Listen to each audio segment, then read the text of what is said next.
செல்வார். மறுகரையில் மன்னன் மாளிகையில் மகிழ்வுடனே நாம் சேர்ந்திடுவோம். மறுகரையில் மன்னன் ஹல்லேலூயா. சங்கீதக்காரன் சொல்கிறார், சங்கீதம் 51:5, என் தாயை பாவத்தில் கர்ப்பம் தரித்தால் நான் துர்க்கெழுத்தில் உருவானேன் என்று சங்கீதக்காரன் சொல்கிறார். அப்போ அந்த துர்துருட்டு அழிக்கிறதுல ஆண்டவர் என்ன பண்ணாரு, இந்த ஓய்வு நாளை நமக்கு கொடுத்திருக்கிறார். அதை இஸ்ரவேலுக்கு மாத்திரமல்ல, அதை இஸ்ரவேலுக்கு மனுஷனுக்கு கொடுத்தார். ஹல்லேலூயா. அது இஸ்ரவேலுக்கு அல்ல, அதை மனுஷனுக்கு கொடுத்தார். ஹல்லேலூயா.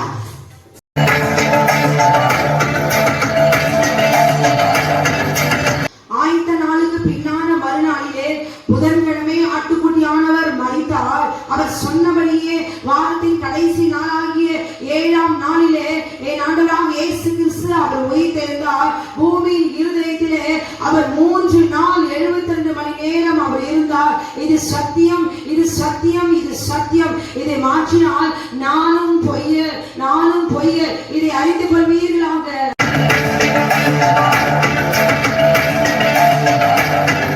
யாத்திராகமம் 32ஆம் அதிகாரத்திலே ஆசாரியன் ஆரோன் ஒரு பொன் கன்றுக்குட்டியை வாழ்வித்து நாளைக்கு கர்த்தருக்கு பண்டிகை என்று சொன்னான். அதன் மூலமாக அவன் ஜனங்களை நிர்வாணமாக்கி இருந்தான். 3000 பேர் செத்து மடிந்தார்கள். இன்றைக்கும் ஆரோனை போல ஆசாரியத்தை பெற்றவர்களே, கிறிஸ்துமஸ் என்ற பொன் கன்றுக்குட்டி, நியூ இயர் என்ற பொன் கன்றுக்குட்டி, குட் ஃப்ரைடே என்ற பொன் கன்றுக்குட்டி, ஈஸ்டர் என்ற பொன் கன்றுக்குட்டி, சண்டே வொர்ஷிப் என்ற பொன் கன்றுக்குட்டி செய்து இது கர்த்தருக்கு பண்டிகை, இது கர்த்தருக்கு ஆராதனை என்று சொல்லுகிற ஆசாரியர்களே, அதிக ஆத்திரை அருவம் என்று அறிந்து மனம் திரும்புவீர்களாக.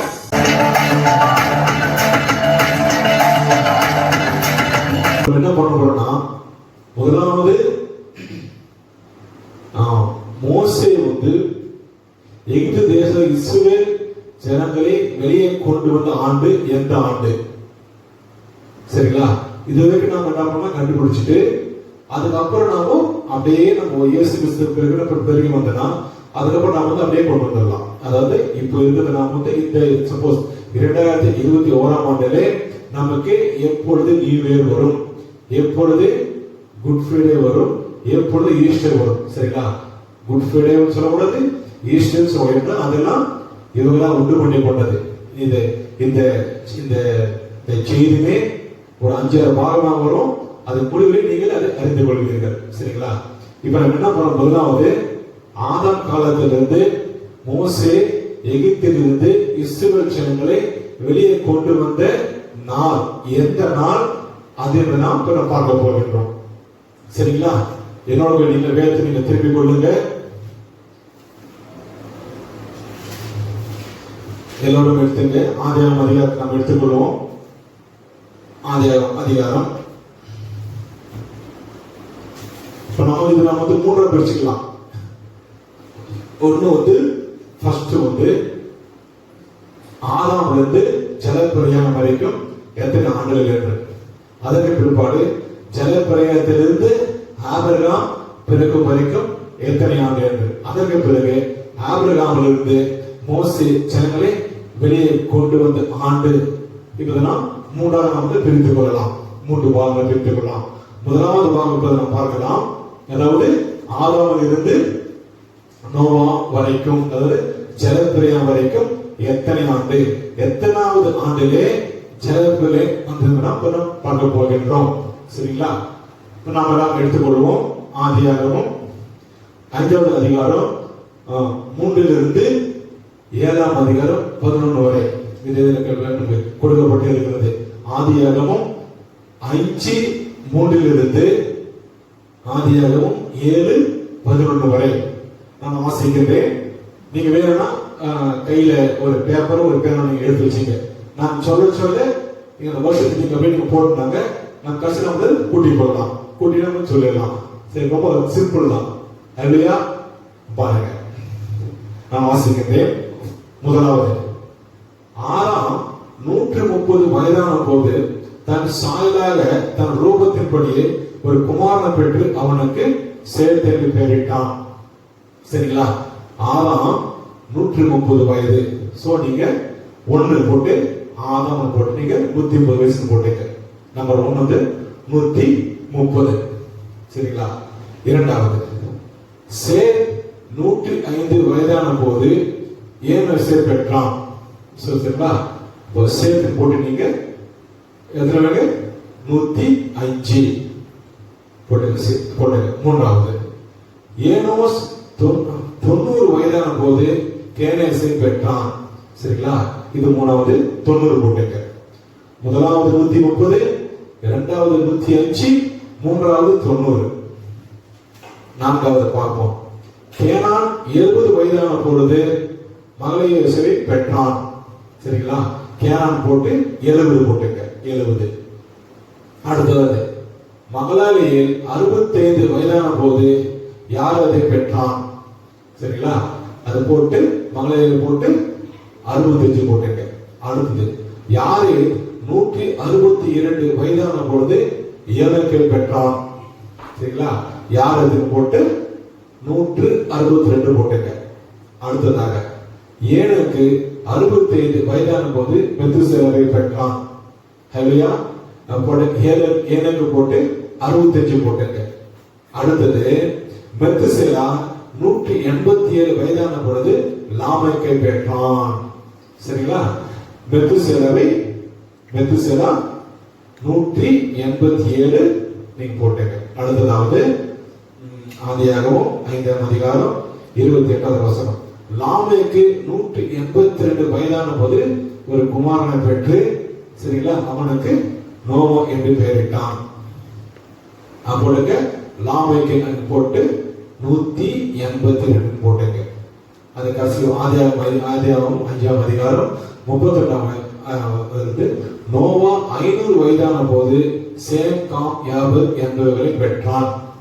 சரிங்களா? நோவாக்கு 500 வயதான பொழுது சேம், காம், யாபேத் என்பவர்கள் பெற்றான். அப்போ நோவா போட்டு 500 போட்டுங்க. அடுத்து எப்போ வந்து ஜலப்பிரயாணம்? நோவாவுக்கு 500 வயசாகிடுச்சு. இது ஜலப்பிரயாணம் வரல. நோவாங்க எப்போ ஜலப்பிரயாணம் வந்தது என்றால் நாம் வாசிக்கலாம். ஆதியாகமம் 7ஆம் அதிகாரம் 10வது வசனம். ஆதியாகமம் 7ஆம் அதிகாரம் 10வது வசனம். நோவாவுக்கு 600ஆம் வயதாகும் வருஷம் 2ஆம் மாதம் 17ஆம் தேதி நாளிலே மகா ஆழத்தின் ஊட்டுக்கண்கள் எல்லாம் பிளந்தன. சில நோவாவுக்கு 600ஆம் ஆகும் வயது. சில நோவாவுக்கு வயசு அப்போ 600. அந்த மாதம் கொடுத்து 2 மாசம் கொடுத்துருக்காங்க. கணக்கில் வந்துடும். இப்ப நமக்கு வருஷம் மட்டும் தான் நம்ம பார்க்க போறோம். சரிங்களா? அந்த 2 மாசமும் அந்த சேர்த்து வைக்கணும். இதுக்கப்புறமா நோவாவுக்கு 600ஆம் வயது. அப்ப என்ன பண்ணுங்க? நோவா போட்டு இப்ப என்ன பண்ண வருஷம் 600 போடக்கூடாது. சரிங்களா? ஏன்னா நோவா நம்ம எழுதியிருக்கிறோம். நோவா 500 வயதான போது எழுதியிருக்கிறோம். அப்போ 500 600 டிஃபரன்ஸ் எவ்வளோ? 100. அப்ப நீங்க நோவா போட்டு 100 போட்டுங்க. சரிங்களா? அப்போ நோவா 600ஆம் வருஷத்திலே ஜலப்பிரளயம் உண்டானது. சோ இப்ப நீங்க எல்லாத்தையும் கூட்டுக்கு பார்க்கலாம். முதலாவது 130, இரண்டாவது 105, மூன்றாவது 90, நான்காவது 70, அஞ்சாவது 65, ஆறாவது 162, ஏழாவது 65, எட்டாவது 187, ஒன்பதாவது 182, 10வது 500, 11வது 100. சரிங்களா? சோ இது மொத்தம் நீங்க கூட்டி பார்த்தீங்கன்னா நம்பர் ஆஃப் இயர்ஸ் வந்து 1656 வருடங்கள். அதாவது வேதம் நமக்கு கொடுக்கப்பட்டு இருக்கிறது. சரிங்களா? அதாவது முதல் மனிதனாக ஆதாம் உருவாக்கப்பட்ட பின்பு, சிருஷ்டித்த பின்பு நோவா காலத்திலே ஜலம் வந்த ஆண்டு வந்து 1656வது வருஷம். சரிங்களா? இது நம்முடைய முதல் பாடம். என்ன தெரிஞ்சுக்கணும்? ஆதியாகமத்திலே ஆண்டவர் ஆதாமை உருவாக்கினது நாளிலிருந்து நோவா ஜலப்பிரளயம் வரும் வரைக்கும் ஒரு ஆண்டு வந்து எவ்வளவு? 1656. சரிங்களா? இதுதான் நமக்கு முதல் பகுதி. அடுத்த பகுதி நம்ம என்ன பார்க்க போறோம்? அடுத்தது வந்து நோவால இருந்து ஆபிரகாம் வரைக்கும் எத்தனை ஆண்டுகள் பார்க்க போகிறோம். அடுத்தது நோவாவிலிருந்து ஆபிரகாம் வரைக்கும் எத்தனை ஆண்டுகளை பார்க்க போகிறோம். அதற்கு பிற்பாடு என்ன பார்க்க போறோம்? ஆபிரகாமிலிருந்து மோசே இஸ்ரவேல் ஜனங்களை வெளியே கூட்டிட்டு பார்க்க போகிறோம். அதை பார்த்துக்கிற போதும் நாம் நம்ம தெரிஞ்சுக்கலாம். அப்படியே நம்ம கொண்டு வந்து என்ன இப்போ நம்ம எங்க இருக்கிறோம்? வேதத்தின் பிரகாரம் நம்ம எத்தனை ஆண்டு இருக்கிறோம்? உலக பிரகாரம் ஆண்டு எத்தனை? சரிங்களா? எப்போ நமக்கு நியூ இயர் எல்லாத்தையும் நம்ம தெரிஞ்சுக்கலாம். நாம் ஜெபிப்போமா? என் அன்பின் பரலோக பிதாவே, இயேசு கிறிஸ்து நாமத்தில் நம்ம சமூகத்தை வருகிறோம் ஆண்டவரே. இதோ தகப்பட இவ்வளவு நேரம் ஆண்டவரே, இதோ கொடுக்கப்பட்ட இந்த சின்ன இந்த குறிப்புகளிலே என் தேவனை உண்டாகின தெளிவுக்காக ஸ்தோத்திரம். இதை பார்க்கிறோம் ஆண்டவரே, ஏதோ உட்கார்ந்து பார்த்த போனோம் என்று இல்லாதபடி வேதத்தில் அறிகின்ற அறிவை வளர்த்துள்ள கத்தை கிருபை பாராட்ட வேண்டும்படியாக சொல்லிக்கிறேன். என் ராஜாதி ராஜாவே, என் சகோதரனை கத்தாதி கத்தாவே, உண்மை அறிகின்ற அறிவிலை ஜனங்கள் வரட்டும் ஐயா. என் ஜனங்கள் அறிவில்லாமல் சங்காரமாகாமல் என்று சொன்னேன். என் தகப்பனே, அப்படி இல்லாதபடி உண்மை அறிகின்ற அறிவை வரட்ட கத்தனை கிருபை பாராட்டுவீராக. இதுவரை நாங்கள் தெரிந்தோ தெரியாமலோ இந்த உலக பிரகாரம் நாங்கள் அனுசரித்து வந்த மாட்டவரே, இப்பொழுது நீ எங்களுக்காக நீ உருவாக்கிறதா இதுதான் இந்த ஊழியத்திலே வெளியில்தான் இந்த செய்திகளை அநேகருக்கு பிரயோஜனப்படியாக மாட்டை போல கிருபைக்காக ஸ்தோத்திரம். அப்படி நீ செய்துபடியாக கொஞ்சம் செலுத்துற மாட்டவரே, எல்லோரையும் பிரயோஜனப்படுத்திக் கொள்ளுங்க. எல்லோரையும் தகப்பனை உங்கள் வருகைக்குள்ள ஆயத்தப்படுத்துங்க.